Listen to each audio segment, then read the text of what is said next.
Por favor, ¿quieren abrir sus Biblias en Hebreos capítulo 10?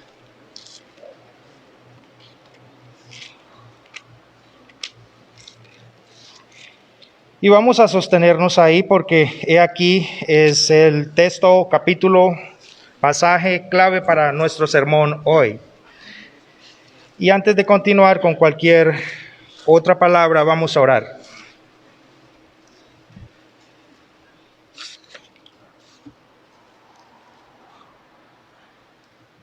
Amado Padre Celestial,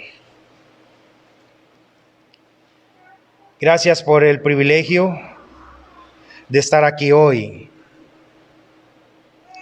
por el privilegio de exponer tu palabra.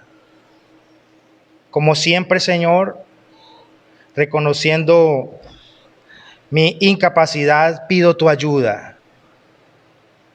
Espíritu Santo, aviva los dones que me has dado.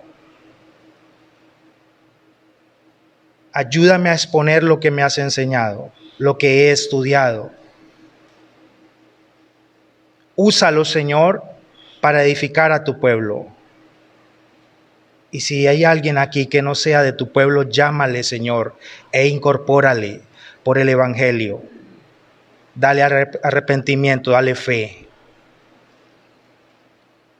Llega donde yo no puedo llegar, a la conciencia, al corazón, y da mucho fruto allí con poder, Señor. Si hay corazones de piedra, rómpalos, Señor, y conviértelos en corazones de carne, sensibles a tu palabra, como hijos. Por favor, Señor, sé tú glorificado por medio de esta tu palabra. A ti la gloria, a ti la honra, por Jesucristo, tu amado Hijo. Amén. Me puedo quitar esto, ¿verdad? Porque ya estaba supremamente ahogado. Es un privilegio para mí compartir la palabra de Dios con ustedes. Por lo general, siempre que salgo a mis vacaciones, siempre quiero escuchar, porque quiero ser edificado. En Mitú no tengo el privilegio de escuchar a otros pastores, y por eso siempre quiero venir a escuchar. Me gocé mucho en diciembre en las oportunidades que tuve de escuchar el sermón del pastor, de ver a cada uno de los ministerios que compartió en su tiempo de Navidad. Fui muy edificado en este tiempo. Y también muy edificado con algunos programas del programa radial. Gracias al Señor por todo esto. Por lo general, en Mitú no lo puedo escuchar porque la señal de internet es súper malísima. Súper malísima. Bien, le preguntaron a un pastor,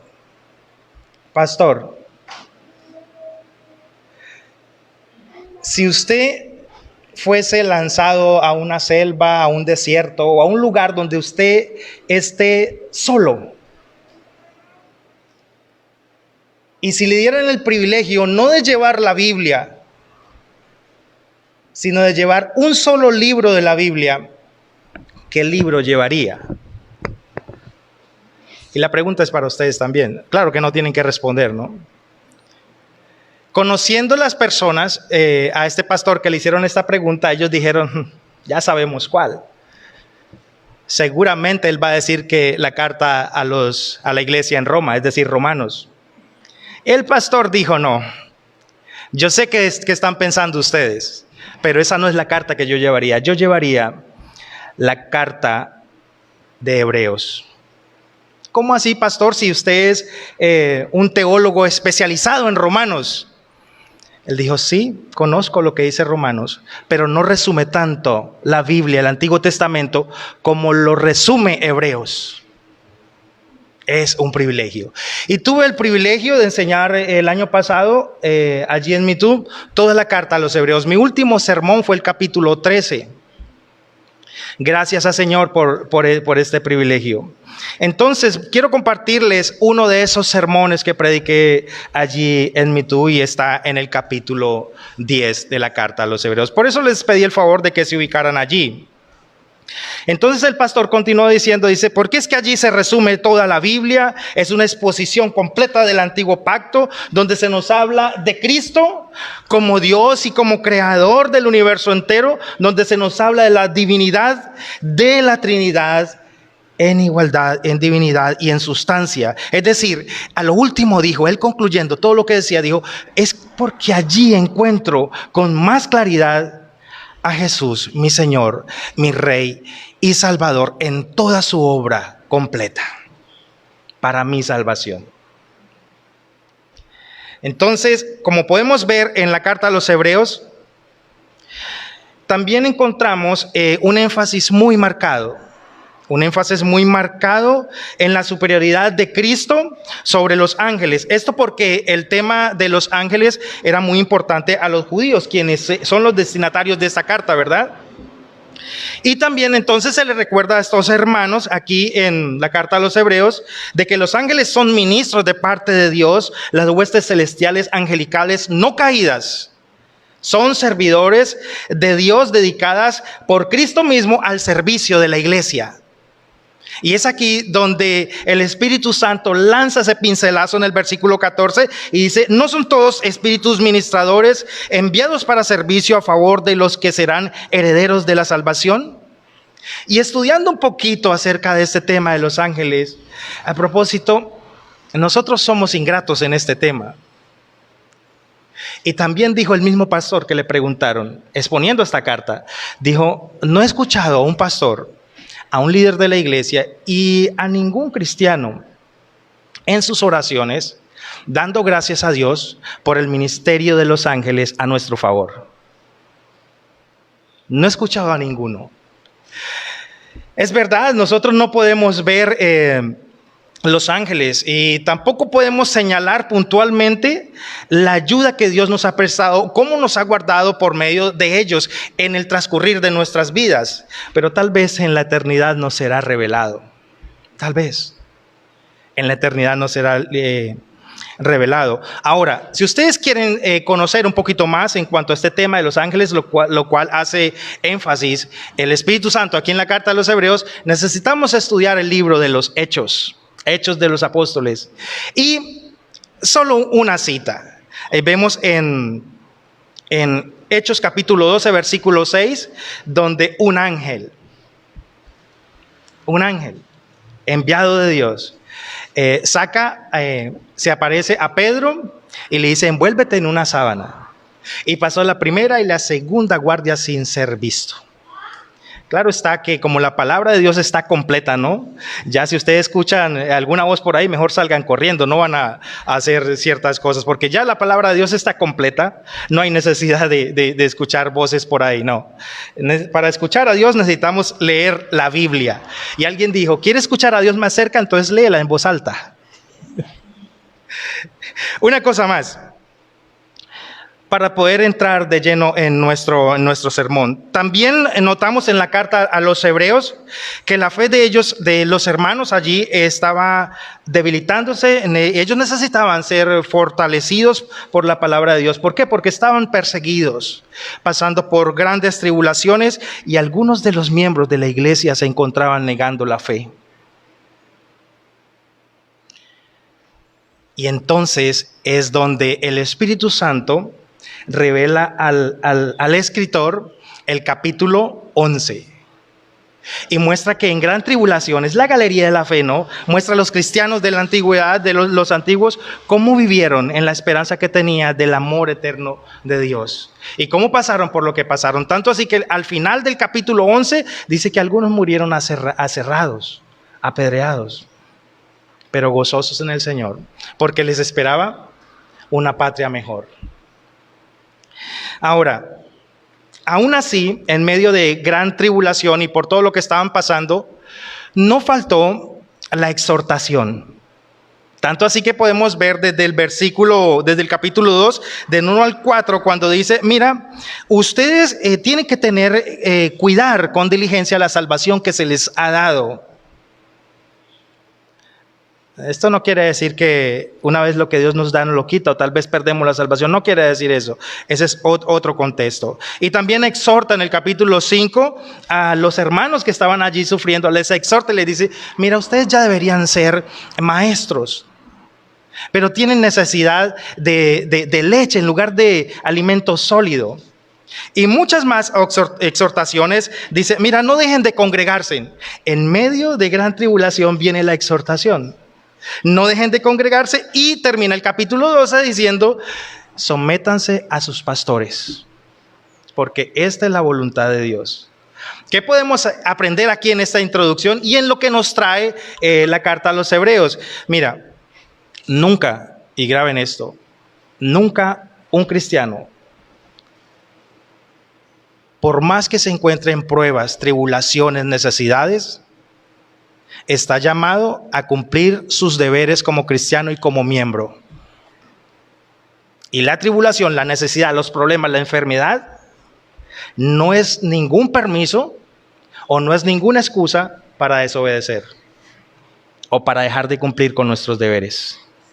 Esa es la exhortación que viene trayendo el Espíritu Santo a la iglesia en aquel entonces. Y yo estoy totalmente convencido de que es una exhortación para nosotros hoy. Completamente. Pero ahora quiero que sí vayamos, después de esta introducción, a nuestro capítulo 10. Y comencemos a desarrollar nuestro sermón. Y algo más que es importante. La carta a los hebreos es una excelente enseñanza para nosotros como pastores, para recordar, porque es que la carta a los hebreos es un sermón. Y nos muestra en todo el sermón de los 3 puntos que debe llevar un sermón. Muestra desde el capítulo 1 hasta el capítulo 10 viene la exposición. Y en el capítulo 11 viene la exhortación. Y el 12 y el 13 termina con la aplicación. Entonces 3 puntos que debe llevar un sermón: exposición, exhortación, aplicación. Y esto nos enseña Hebreos.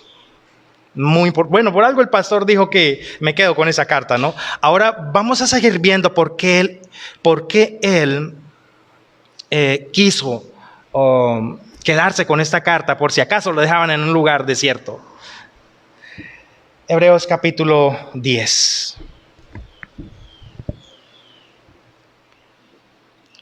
Dice así la palabra de Dios.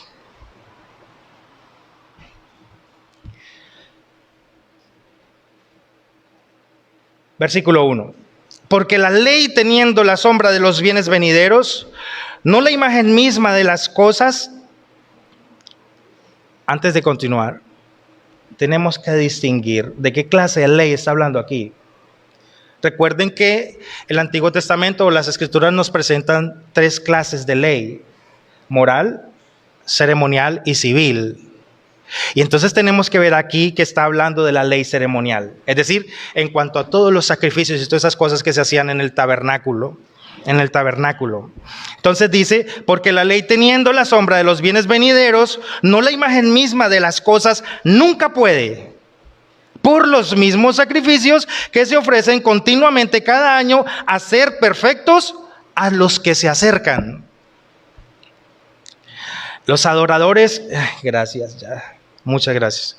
Los adoradores israelitas no podían ser purificados para siempre según los rituales y sacrificios ofrecidos por parte de la ley ceremonial.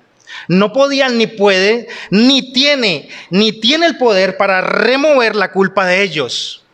Es por eso que no podían tener acceso permanente y estable a la presencia de Dios. No podían, por los mismos sacrificios que se ofrecen según la ley ceremonial. Otra muestra de que obras y sacrificios no funcionan para sostenernos en la presencia de Dios. Saltemos por favor al versículo 4.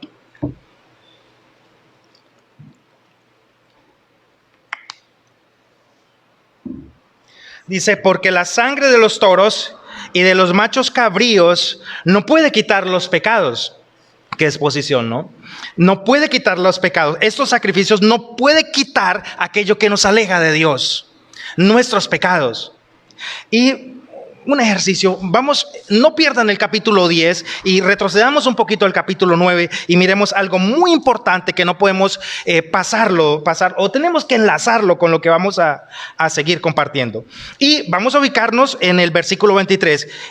Capítulo 9 de Hebreos, versículo 23 dice: fue pues necesario que las figuras de las cosas celestiales fuesen purificadas así, pero las cosas celestiales mismas con mejores sacrificios que estos.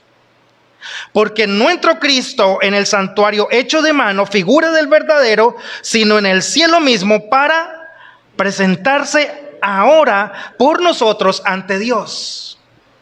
Sí, nosotros aprendimos mucho y seguimos aprendiendo, y excelente exposición y nutrición espiritual que nos da la iglesia, pero es importante que no perdamos de vista que es necesario recordarnos a nosotros mismos y anunciar a otros el nacimiento de Cristo, la muerte, su sepultura, su resurrección, pero muy importante, y por lo general nosotros casi no hablamos de esto, de su ascensión.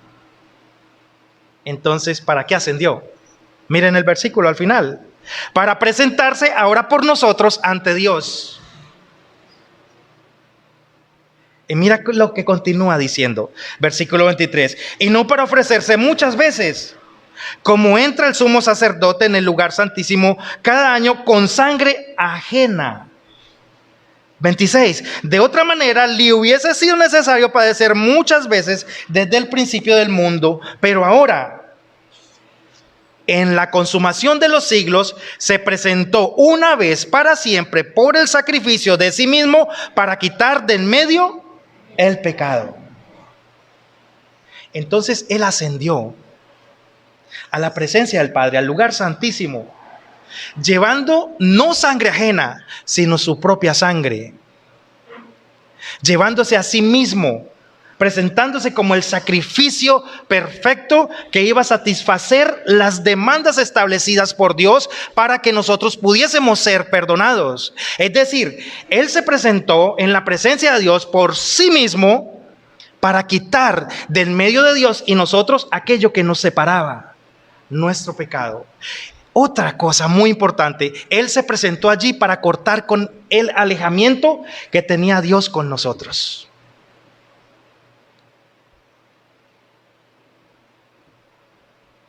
Nosotros no cortamos nada. Bueno, sí, cortamos nuestra amistad con Dios, pero Él cortó nuestra enemistad para volvernos a la amistad. Hermoso, ¿no? Importantísimo. Volvamos ahora hacia nuestro capítulo 10 y ubiquémonos en el versículo 10. Por favor.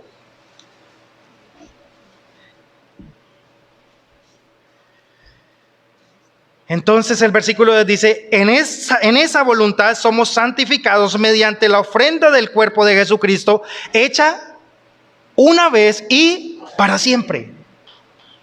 No habrá otro sacrificio, no se volverá a humillar, no volverá a nacer, no volverá a resucitar, no volverá a ascender.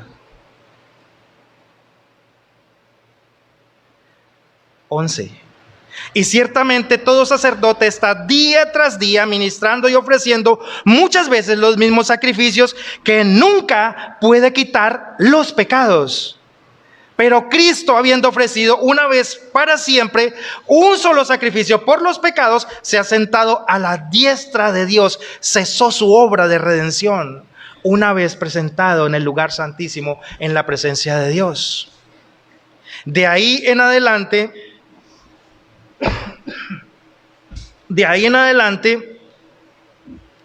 esperando hasta que sus enemigos sean puestos por estrados de sus pies. Porque con una sola ofrenda hizo perfectos, purificados, aptos para siempre a los apartados en la presencia de Dios. Analicemos un poquito, miremos el versículo 14 juntamente con el 1. Miremos el 14 con el 1. Leamos el 1. Porque la ley del capítulo 10, porque la ley, teniendo la sombra de los bienes venideros, no la imagen misma de las cosas, nunca puede por los mismos sacrificios que se ofrecen continuamente cada año hacer perfectos a los que se acercan. Y ahora vengamos al 14. Dice, porque con una sola ofrenda hizo perfectos para siempre a los santificados. Lo que no pudo hacer la ley, Él lo hizo. Hermanos, los sacrificios eran símbolo y promesa de una purificación perfecta y real. Purificación y perfección real que no podía lograrse mediante sacrificios de animales, sino de forma definitiva mediante el sacrificio de Cristo mismo, mediante sí mismo, de una sola vez y para siempre. Escuchen esto. Los sacrificios de animales no llegaban al alma, ni mucho menos aplacaban la ira de Dios, porque no podían quitar la culpa que nos separaba de Él. No limpiaban la conciencia para siempre, no daban la paz de que la ira de Dios era removida. Esto solo lo pudo hacer el poder perfecto en la sangre de nuestro Señor Jesucristo. Escuchen esto, versículo 15. Y nos atestigua lo mismo el Espíritu Santo, porque después de haber dicho, este es el pacto que haré con ellos después de aquellos días, dice el Señor, pondré mis leyes en sus corazones y en sus mentes las escribiré. Y lógicamente, el Espíritu Santo toma citas del Antiguo Testamento y las da al escritor, porque esto ya fue dicho.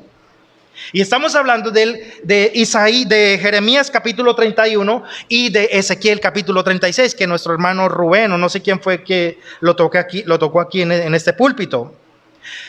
Y estos anunciaban o demostraban que el sacrificio de Cristo, ofrecido una vez y para siempre, aplicado a la vida de una persona por el poder del Espíritu Santo, obra la transformación en una persona. Es decir, la nueva vida que resulta en fe y la santificación del creyente y en el perdón del pecado, la justificación, una obra que trajo perdón, santidad y perfección para que el pueblo de Dios pueda venir a Dios una vez y para siempre. Y el versículo 17, y es aquí donde voy a hacer énfasis un poco. 17 dice, y añade. ¿Le falta algo? Pero le añade. Nada le falta y le añade. Y nunca más me acordaré de sus pecados y transgresiones. Pues donde hay remisión de estos, no hay más ofrenda por el pecado para nuestra salvación. Y saben, la palabra remisión también se encuentra mucho en el Antiguo Testamento y la vemos en Hebreos capítulo 9, versículo 22 y Hebreos 10, 18, que lo estamos citando aquí en este momento. Pero la palabra remisión tiene el significado de enviar y tiene algunas raíces como misil, misiva, misioneros. Entonces, todas estas palabras están involucradas con algún tipo de actividad de envío. Pero de lo que estamos hablando en cuanto a la remisión de pecados es que Dios está enviando mediante toda la obra y pago de su Hijo muy lejos nuestros pecados. Y también son citas tomadas del Antiguo Testamento. Podemos recordar, ustedes han leído Salmos capítulo 11, versículo 18, versículo 10 en adelante, donde el Señor dice, cuanto está lejos el oriente del occidente, hizo alejar de nosotros nuestras rebeliones. Y si van a Miqueas, también podemos ver, dice, y echará en lo profundo del mar todos nuestros pecados. Él remite, envía muy lejos. Es otro tema muy especial, la función del macho cabrío. Pero no es el tema del sermón hoy. Envía lejos nuestros pecados, a lo profundo del mar. Ahora, esto es simbólico. Esto es una ilustración. Yo no sé cuánto está lejos el oriente del occidente. Yo no sé cuál es la profundidad del mar. Pero lo que nos quiere decir es que nada ni nadie, ni siquiera tú mismo, puedes volverlos a tomar. Él los quitó, los envió bien lejos para mostrar que ya no están sobre ti. Ahora, siempre se ha escuchado la expresión de que Dios olvida nuestros pecados cuando nos declara justos, cuando nos declara perdonados. Esto nos puede llevar a entender erróneamente de que Dios no recuerda que alguna vez pecamos contra Él. Es como si dijesen ante Dios, Señor, la hermana Ivette, tu hija, hizo esto, hizo lo otro. Y si, yo no me acuerdo. ¿De qué me está hablando? No se trata de eso. No se trata de eso. Porque es que Dios no olvida. Dios no olvida. Hermanos, el punto de la escritura aquí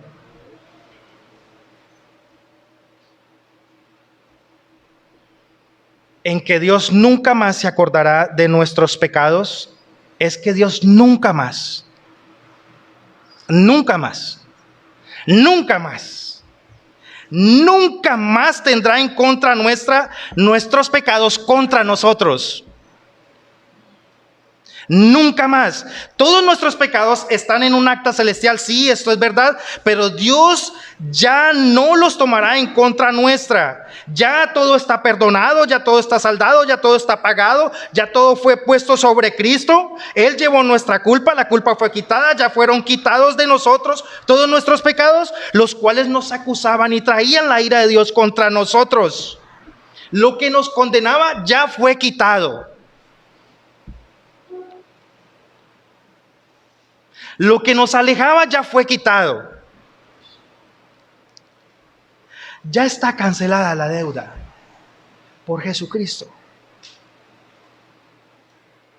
Y nunca, nunca, nunca, nunca más Él va a tomar en cuenta nuestros pecados contra nosotros. Eso es lo que quiere decir, y nunca más me acordaré de sus pecados y transgresiones. Nunca más. ¿Cuántos son tus pecados? ¿O cuántos fueron? Mira, la iglesia está compuesta de ex prostitutas, ex ladrones, ex borrachos, es de todo.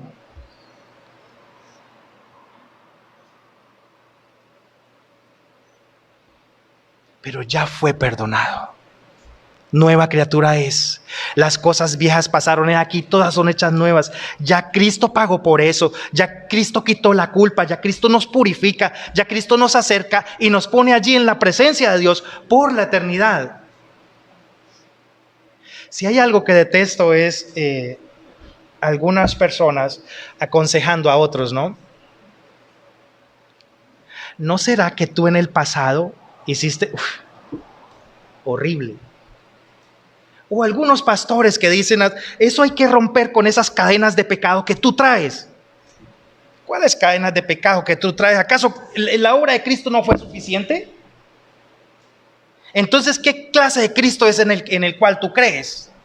¿Es este o es otro? Si no es este, pues no hay otro, entonces no crees. Ya Él hizo todo, perdonó tus pecados. Y si el enemigo te recuerda los pecados pasados, y si alguien te los retriega en la cara, Dios no, ya los perdonó, todos. Se los cobró al Hijo. Y Él quitó todo aquello que nos separaba de Él. ¡Qué gloria este evangelio! ¡Qué paz me da a mí! Y gracias al Señor no nos compartió el hecho de ser nosotros también omniscientes, ¿no?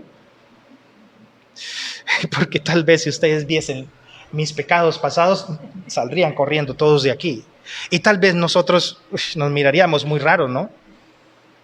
Pero gracias al Señor, porque no nos comunicó ese atributo. No nos comunicó ese atributo. De manera, mis hermanos, que el revolcarse en nuestros pecados pasados, el recordar lo que hicimos atrás y el robarnos este gozo de que hemos sido perdonados eternamente y puestos en la presencia de Dios, en los brazos de Dios, cortado con el del alejamiento y amargarse en lo que hicimos atrás, es no creer esto. Es no creer esta verdad.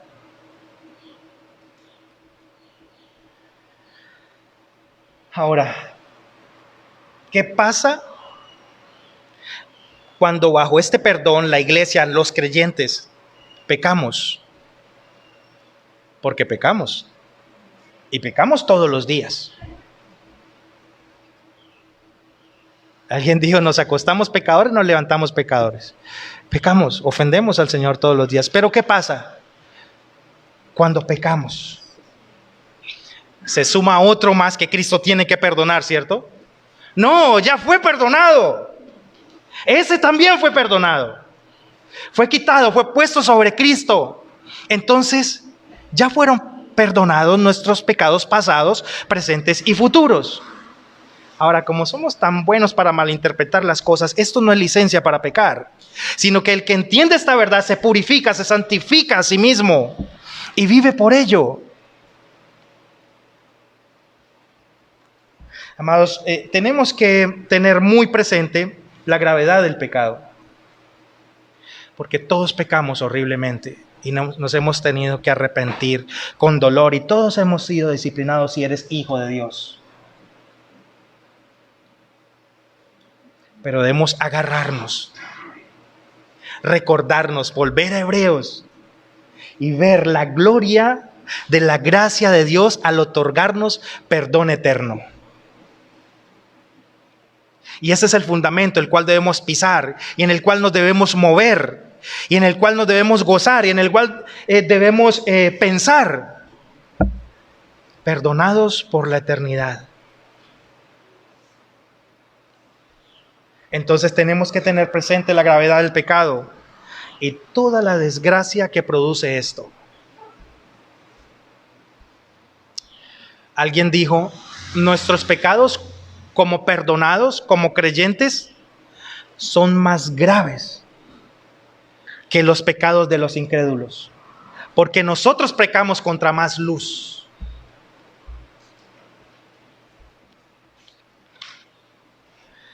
Entonces, los que tenemos esta seguridad de haber sido perdonados, hemos de perseverar en la lucha que tenemos todavía contra nosotros mismos, porque aunque estamos perdonados, somos hijos, ya es un hecho contundente de que estamos en el reino de los cielos, de que estamos en Cristo, amados por la eternidad. Todavía nuestro cuerpo está manchado. Y todavía continúa la lucha, pero no en nuestro poder, sino en el poder de esta gloriosa verdad. Perseveramos en la lucha con las armas, no nuestras, sino con las armas del Señor. ¿Cómo? En el estudio diligente de las Escrituras, una dependencia en el Espíritu Santo, más la oración y todos los medios de gracia que Dios nos ha dado para que nosotros caminemos en ello. No es solamente ya estoy perdonado y hacer caso omiso de todos los medios de gracia que Él nos ha dado para sostenernos por gracia en esta gloriosa verdad. Amados, mira, alguien dijo, y es verdad, y no olvidemos esto: Dios de antemano conoce nuestras caídas, nuestros descarríos y todos los pecados en los que vamos a caer los conoce. Y sabe que aún así, Dios en su Hijo fijó toda su gracia sobre mí, sobre su iglesia. Todo su amor, toda su misericordia sobre su iglesia. Satanás sabe esta doctrina. lo sabe muy bien. Él sabe que una vez perdonados y una vez en las manos de Dios, nunca más podrá arrebatar un hijo de Dios de allí. Entonces, ¿qué hace Satanás? Tratar de engañar al creyente que ha sido redimido, que ha sido perdonado eternamente. ¿Para qué? Para que ofenda al Padre, al Dios que le perdonó. Y asimismo para poner tropiezo a la extensión del reino del perdón. Hemos de gozarnos, hemos de vernos perdonados. Y la pregunta es, para terminar,